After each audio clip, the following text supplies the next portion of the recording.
Hey, let's head up to Deltona and let's talk to Keith. He's got a 98 Ford pickup truck. Keith, tell us what's going on with this thing.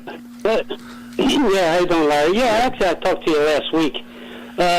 It's slipping. If you go in reverse, back up and then go put it in drive, it takes a little while for it to go into gear. You know, you rev the gas a little bit, it won't move, and then right off it goes into gear. And then when it shifts into overdrive, it's slow shifting into overdrive too. It slips a little bit. Or sometimes you have to let off the gas and then hit the gas, and then it'll shift into the overdrive. Keith, is this the original transmission in this 98 truck? Yes. All right. Now, did I ask you which transmission you had? Yes, you did. What transmission is it? I have that information now. All right. What is it? It's a 4R75W. Okay. All right. Let me tell you what we ran into back then. Now listen. This being as old as it is, we got to keep in mind, Keith, this thing could have some internal seal issue. Rubber seals that seal the pistons that retain the fluid pressure. Them seals are, I wouldn't be surprised if they're worn and hard as a rock and maybe getting close. Okay, I'm not going to sit here and try to give you false hopes with something that but let me tell you this: if a person wanted to, and if they're real careful about going about doing this, if you pull the valve body down on that transmission with it still in the vehicle. I did already. All right. Do you see where those caps are in there? Those servo caps?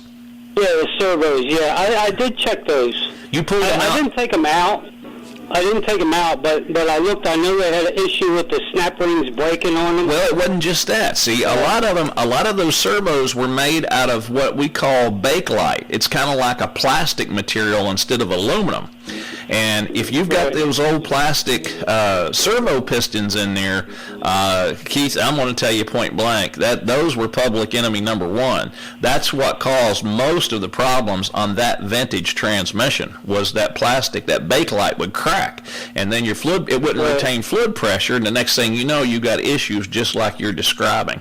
When you got to take the servo caps off in order to be able to get in there to look to see what kind of pistons are in there. But that's what you need to look at. You might want to go one step further if you still got that valve body off, just to double check. If they're aluminum, I wouldn't worry about it. There's no sense in worrying about replacing them because they usually last a lifetime.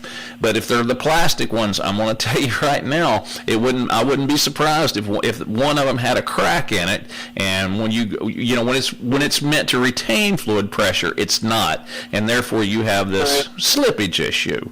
So I would take a look at that and see what you got, and if you have a plastic one there, pull it out, and look at it, and if it's not cracked, throw it back in.